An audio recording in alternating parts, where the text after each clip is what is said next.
as well as the confusion between page numbers and dates were stricken from the record. We have done this to maintain the integrity and order of these proceedings. Sa kabuuan, what we saw was not a single piece of evidence, but a body of evidence. Hindi pa isa-isa, kundi magkakaugnay. But after the hearing, the story did not end there. Sa katunayan, doon pa lamang nagsimula ang mas malakas na ingay sa labas. Marami ang nagulantang, marami ang nag-react. The hearing became the subject of headlines, discussions, statements, particularly from the Vice President. However, it is worth noting that instead of addressing the core issues, the focus shifted to a peripheral matter, ang academic performance umano ng Vice Presidente nung siya'y nag-aaral pa. Samantalang, ang mas mabibigat na usapin tungkol sa confidential funds, sa mga dokumento, sa mga transaksyon ay nananatiling hindi direktang nasasagot. Kumbaga, sa 100 ebidensya, isa lang ang pinupuntirya. Let me be clear. This committee will not take anything at face value, whether said inside this hall or outside of it. Hindi tayo basta maniniwala sa ingay. We will evaluate everything dahil ang katotohanan ay hindi matatagpuan sa mga press release. Ito ay nakasandal sa mga dokumento at sa mga salaysay na sinumpaan. Sa totoo lang, na-ghost na nga tayo. Tila ginagaslight pa tayo. Ang mas mahalagang tanong ay kung nasaan ang pera. Ngunit ang sagot sa atin ay tungkol sa grado sa kolehiyo. And the worst part, this explanation is not being made here, but everywhere else. Ang gusto natin ay testimonya sa ilalim ng sumpa. Pero ang ibinibigay sa atin, press release at content sa social media. Again, let us be clear. Hindi tayo basta maniniwala. We will evaluate everything. Madriaga's testimony, COA documents, NBI findings, PSA certifications. Lahat ng ito ay kailangang iharap dito. Suriin dito. Timbangin dito. Pero dapat dito. Humarap ang kailangang humarap. Manumpa at magpaliwanag dito sa committee ito. Because this is the proper forum. Hindi sapat ang magsalita sa labas. If there's anything to clarify, the best and the only place to do that is here, before this committee, under oath and on record. And that brings us to today.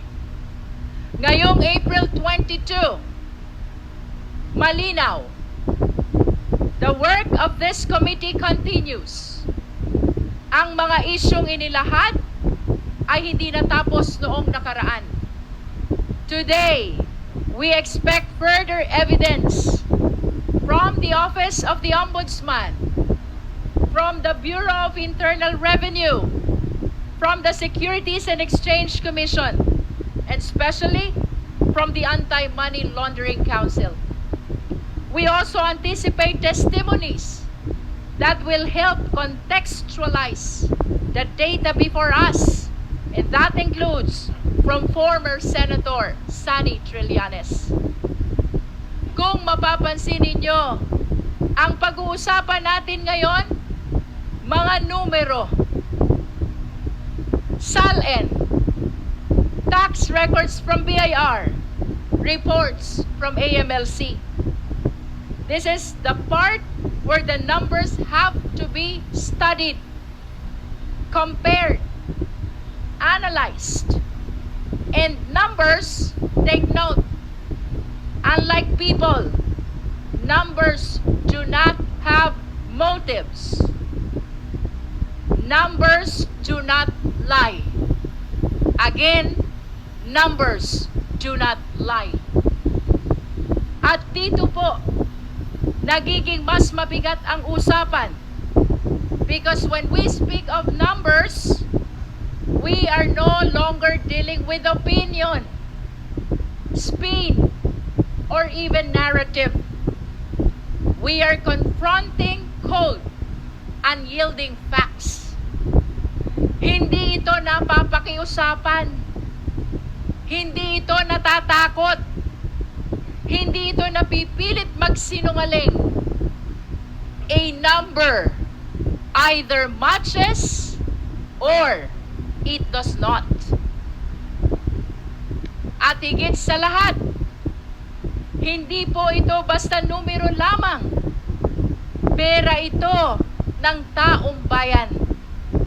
Pera ito ng manggagawang Pilipino na araw-araw kumakayod, ng pamilyang nagtitipid para makabayad ng buwis, ng bawat Pilipinong umaasa na ang kanilang ambag ay napupunta sa tama. A peso is either accounted for or it is missing. At kapag pinagsama-sama ang mga numerong ito mula sa SALN, BIR, AMLC, they begin to tell a story which no press conference can rewrite, no diversion can erase. Because numbers, once laid bare, speak with a clarity that cuts through noise. And when they point to a discrepancy, they do not whisper. They demand to be answered. Kung ayaw magsalita ng tao, kung ayaw humarap ng vice-presidente, hayaan natin na ang mga numero ang magkwento. Sa hearing na ito, we shall therefore enter the territory of forensic truth. Sa pamamagitan ng mga numerong ito, malalaman natin ang tunay na pagkatao sa likod ng posisyon. Siya ba ay tunay na public servant o isa pa lang private billionaire? At ang direksyon natin ngayon ay simple, ngunit matibay. We follow the evidence wherever it leads. Hindi tayo magpapadala sa ingay. Hindi tayo lilihis sa proseso. Ang ating sandigan ay ang konstitusyon at ang ating layunin ay ang katotohanan. Because in the end, ang tanong ay hindi kung sino ang pinakamalakas ang boses. Hindi kung sino ang pinakamaingay sa labas, kundi kung saan tayo itinuturo ng ebidensya. As we see it now, the chair right before us, it remains empty. At tila, sanay na po tayo sa tanawing iyan. Ngunit kahit bakante ang upuang iyan, even if that chair remains empty, this room is full of the people's questions. Napakaraming tanong. Mga tanong na sa kabila ng pag-iwas, hindi mawawala. Sa kabila ng pananahimik, hindi maglalaho. Mga tanong na kailanman ay hindi kayang takasan ng bakanting upuan. Not today. Not anymore. Let the evidence speak. Let the numbers testify. Let the chips fall where they may be. Let us finally resume this hearing. With that, this committee shall proceed. Madam Chair. The Chair, the Honorable Chua.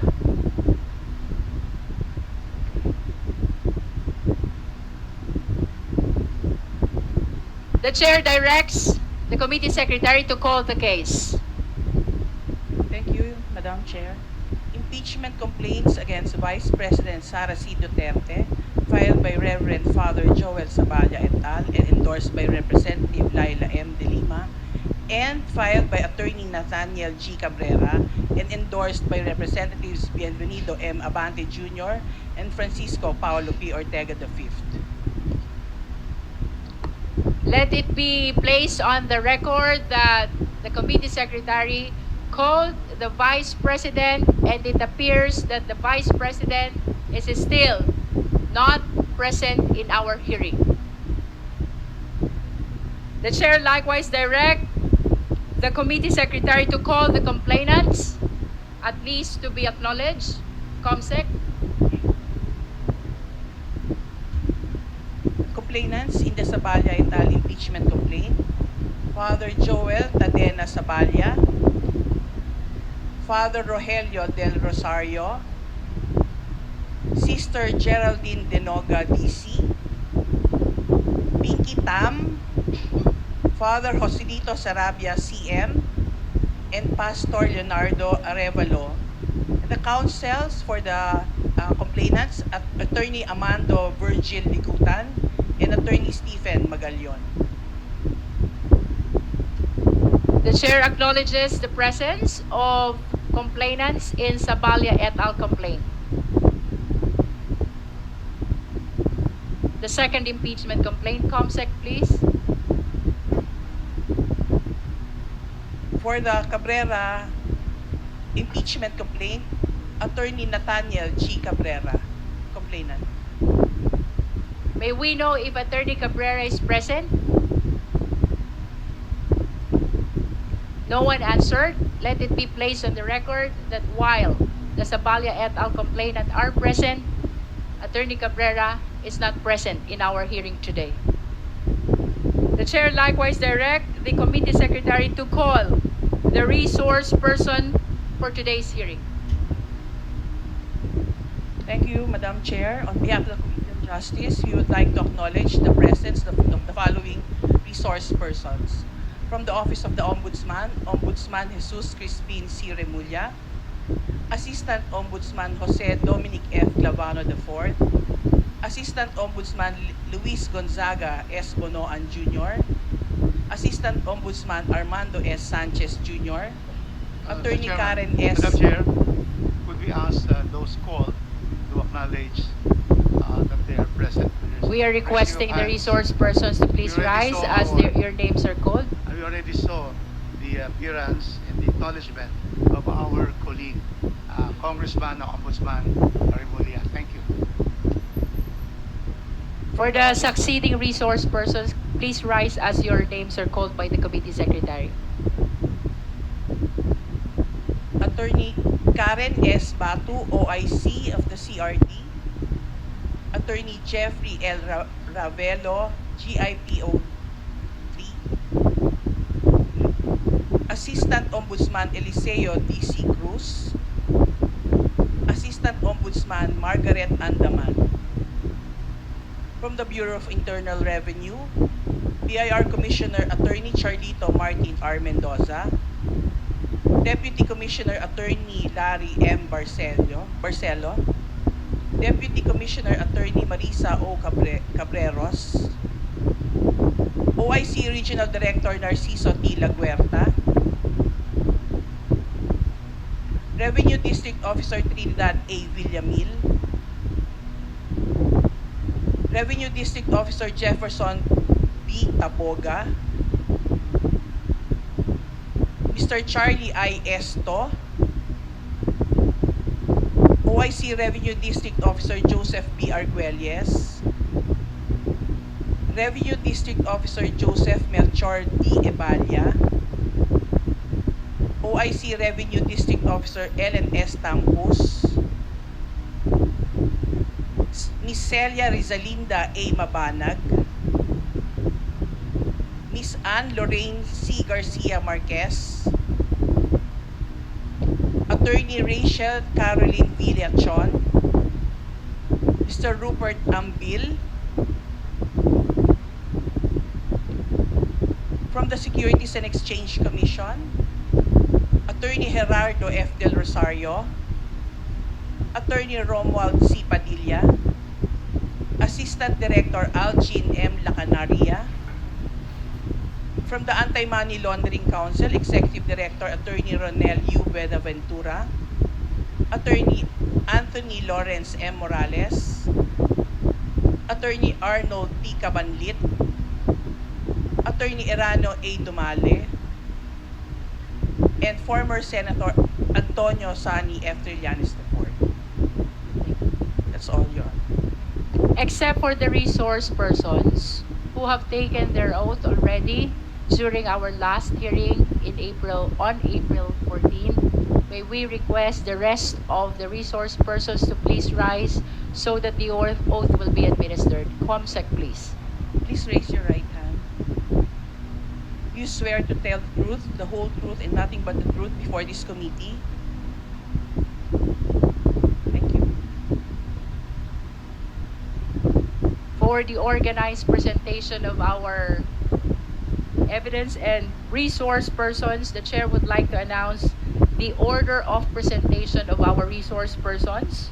The first will be the Ombudsman, followed by the AMLC, and then the BIR, and then the SEC, and last will be former Senator Sani Trillanes. We will be following the said order. Before we proceed to the presentation of our resource persons, may we know from the COMSEC whether the documents submitted during the last hearing, that is April 14, have been furnished to the Vice President, the complainants, and all the Justice members. COMSEC? Your Honor, the documents received on April 14 from the Securities and Exchange Commission, the Commission on Audit, the Bureau of Internal Revenue, insofar as the transmittal only, were received on April 14, and on April 16 we received from the Commission on Audit the decision number 20-26-171 dated April 10, the notice of disallowance in transmittal. These were sent to all members of the Committee on Justice, regular and ex officio, and as well as to the respondent and counsel and complainants and counsel, Your Honor. As far as the submissions of the Securities and Exchange Commission and the Commission on Audit were concerned, these were sent to the Office of the Vice President on April 15, 5:56 p.m. and acknowledged by the Central Records Unit of the same office. It was also sent to the complainant Saballa et al. Through Attorney Amando Virgil Ligutan on April 21, 3:16 p.m. and acknowledged on April 21, 3:50 p.m. was also sent to Attorney Nathaniel Cabrera on April 21, 2026 at 3:16 p.m. For the April 16 submission of the Commission on Audit, it was sent to the respondent, Office of the Vice President, and Fortune Narvasa and Salazar on April 16 and acknowledged by the Central Records Unit of the Office of the Vice President on April 17, 10:25 a.m. It was also sent to the complainants, Sabalya, through Attorney Amando Virgil Ligutan on April 16, 8:26 a.m. and acknowledged on April 21, 7:38 a.m. It was also sent to the complainant, Attorney Nathaniel Cabrera, on April 21 at 3:16 p.m. As far as the documents from the Bureau of Internal Revenue are concerned, the transmittal only were sent to the respondent and counsel on April 21 at 10:54 a.m. and to the complainants on April 21, 10:56 a.m. for the Sabalya et al. Impeachment complaint, and for the complainant, Attorney Nathaniel G. Cabrera, it was sent on April 21, 10:56 a.m. That's all, Your Honor.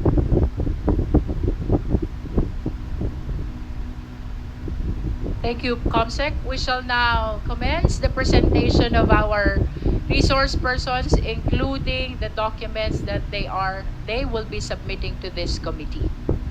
The floor is now open for clarificatory questions of the Justice members. Madam Chair. The Honorable Chua is recognized. Thank you, Madam Chair.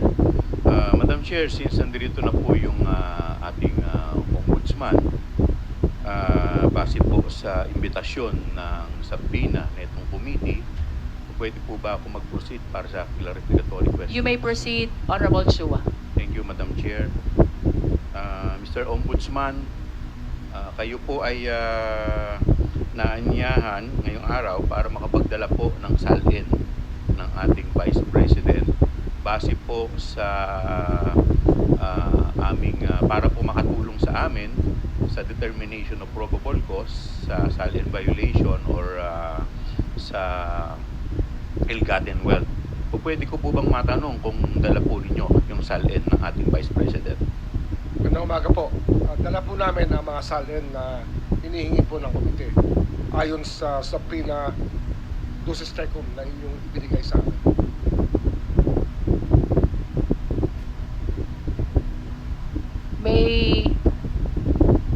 May we direct the committee secretary to receive the copy of the SALNs which are being submitted by the Office of the Ombudsman so that the same will form part of the records of our proceeding.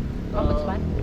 Bago ho nagsimula ang ating pagdinig, ibinigay na po namin ang mga kopya ng subpoena, ang mga kopya ng mga dokumentong hinihingi ng komite sa amin. The committee notes that the Ombudsman already submitted ahead of the commencement of this proceeding. Honorable Chua?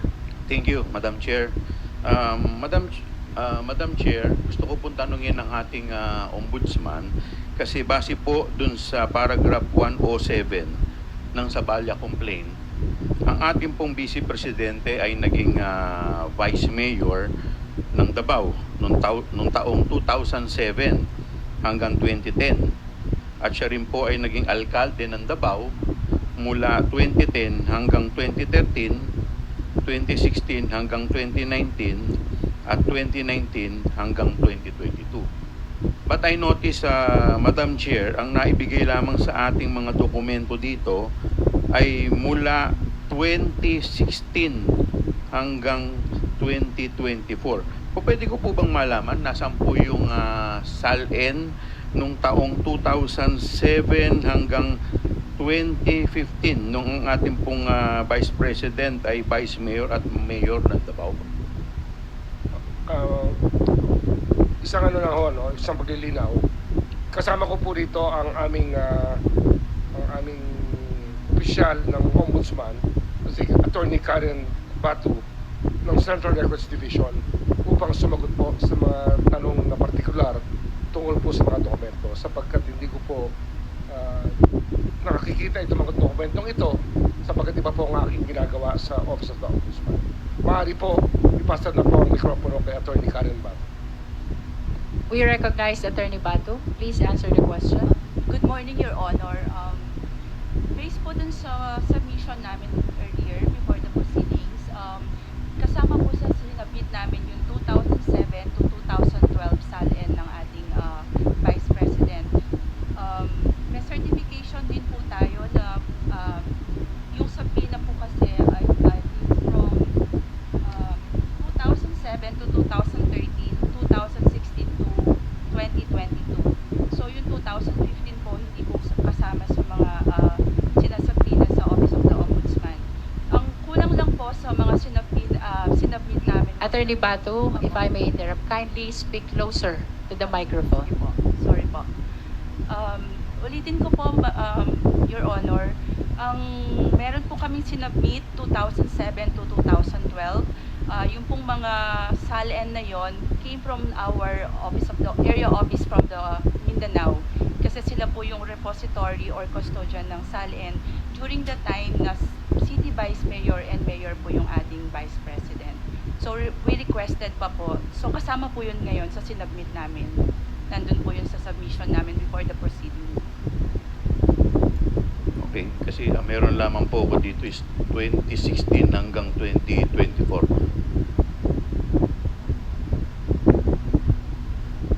Kasama po yun sa binigay po namin sa COMSEC ngayon. Okay. Anyway,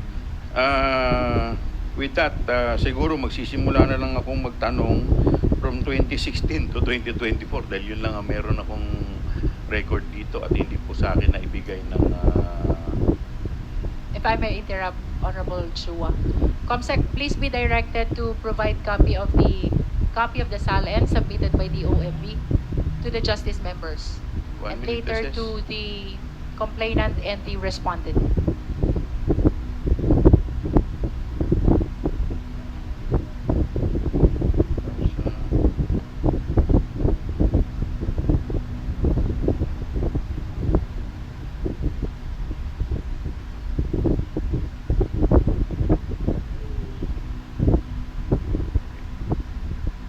May I proceed now, Madam Chair? Proceed. Thank you, Madam Chair. Madam Chair, gusto ko pong tanungin ang ating galang-galang na ombudsman. Base po dito sa SALN na isinumiti po ninyo dito sa committee, maaari niyo po bang i-confirm na yung SALN po ng ating Vice President noong taong 2007, habang siya po ay Vice Mayor ng Davao, ay may declared net worth na 7.250 million 497. For the guidance of the justice members, the question is anchored on the 2016 SALN. So, 2007. 2007, COMSEC 2007. kindly flash the concerned SALN for the guidance of the members. 2007. Declared net worth. Your Honor, I will just read the content ng 2007 SALN ng ating Vice President. And it is stated here na ang kanyang net worth is 7,250,497. Okay, so kinukonfirm po ninyo. Tama po. Yun po yung nakalagay dito Yes, sa thank SALN you niya. po. Can we flash the amount of net worth?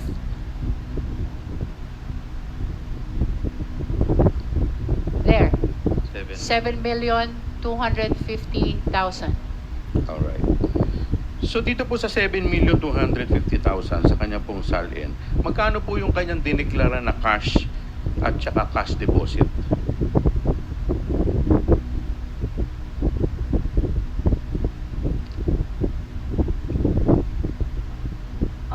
Again, reading from the SALN submitted by the Vice President, yung cash on hand and bank niya for the year, various years acquired is 2 million. 2 million. Okay, thank you po. Doon po sa kanyang 2008, sabi po niya, ang declared net worth po ng ating Vice President at that time, Vice Mayor po siya, noong 2008, is 18.493,616.65. Tama po ba to? Do you confirm this? Your Honor, based on the 2008 submitted SALN, the net worth of the Vice President then is 18,493,616.65. Okay. At magkakano naman po ang dineklara niyang cash at cash deposit po sa kanyang SALN noong 2008?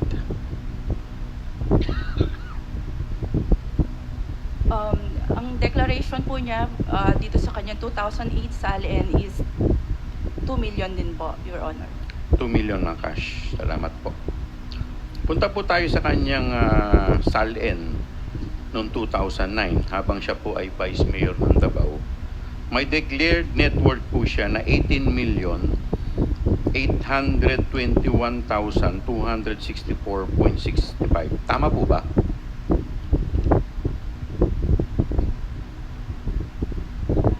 Is Flash 2009 SALN.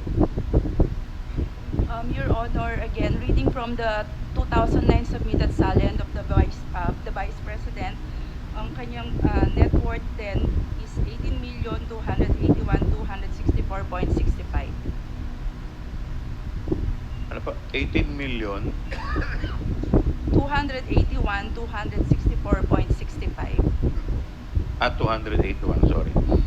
Okay. At magkakano naman po ang kanyang dineclare na cash at cash deposit po dito? Based on the submission of the Vice President, the cash on hand bank was 2,800,000 po. 2,800,000. Maraming salamat po.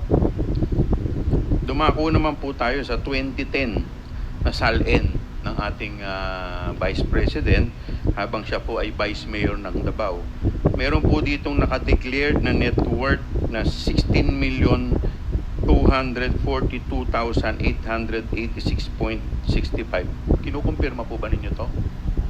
Your Honor, again, based on the submission of the 2010 SALN by the Vice President, her net worth then was 16,242,886.65. Maraming salamat po.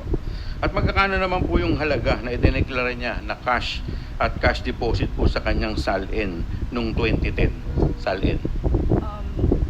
Based on her submission, the cash on hand bank during the time was 3,661,622. Alright, maraming salamat po.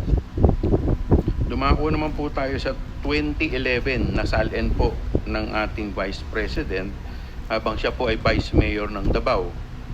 May declared net worth po siya na 14,271,148.45. Kinukumpirma po ba ninyo to? Your Honor, reading from the from the 2011 SALN submitted by the Vice President, her net worth then was declared as 14,271,148.46. At magkano naman po ang halaga ng kanya na dineklara po niyang cash at cash deposit sa kanya pong SALN noong 2011? The declared cash on hand bank for the 2011 SALN was 3,931,125.80. Okay. Dumako naman po tayo sa kanyang 2012 na SALN habang siya po ay Vice Mayor ng Davao. Meron po siya ditong declared net worth na 22,116,101.93. Kinukumpirma po ba ninyo to? Again, Your Honor, reading from the submitted 2012 SALN of the Vice President, her declared net worth was 22,116,101.93. At magkakano po yung kanyang dineklarang cash at cash deposit po sa nasabing taon, 2012?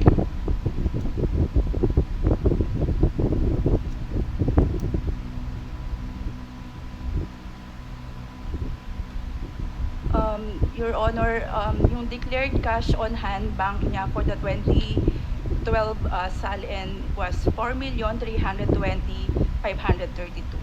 Okay, maraming salamat po. Pumunta naman po tayo sa kanyang 2016 SALN habang siya po ay alkalde po ng Davao. Dito po meron po siyang declared net worth nilang mag-asawa, no? 34,895,997. Ito po ba'y kinukumpirma ninyo? Again, Your Honor, reading from the submitted SALN 2016 SALN by the Vice President, ang nakalagay po dito na net worth niya is 34,895,997. Maraming salamat po.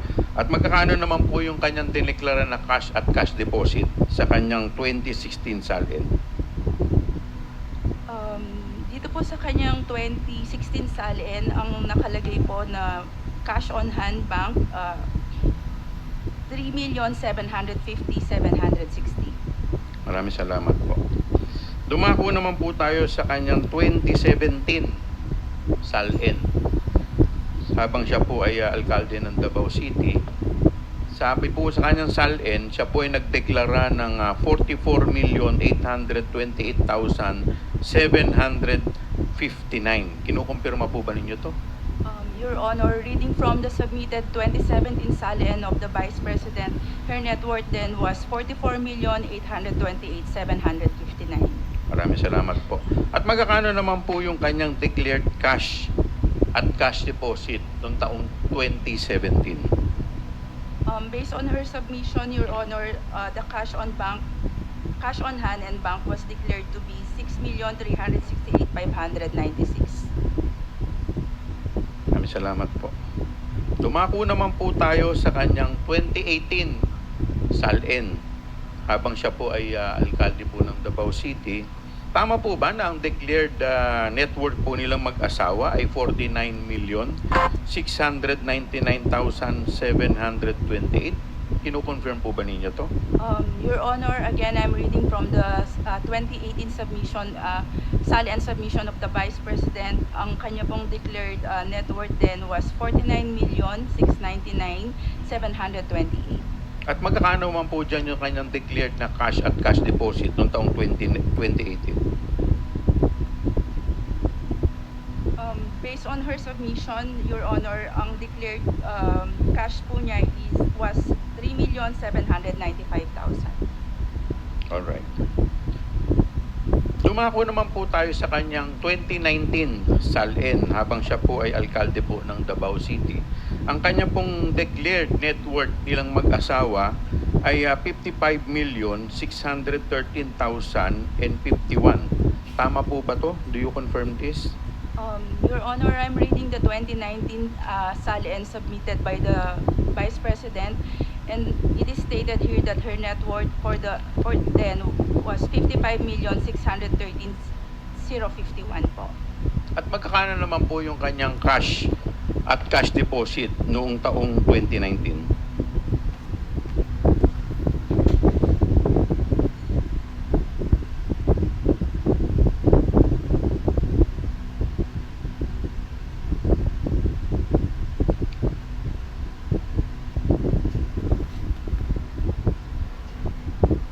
Your Honor, based po dito sa submission niya ng 2019 SALN, wala po nakadeclare na cash on hand. Wala po, Bank. walang cash or cash deposit na dineklara.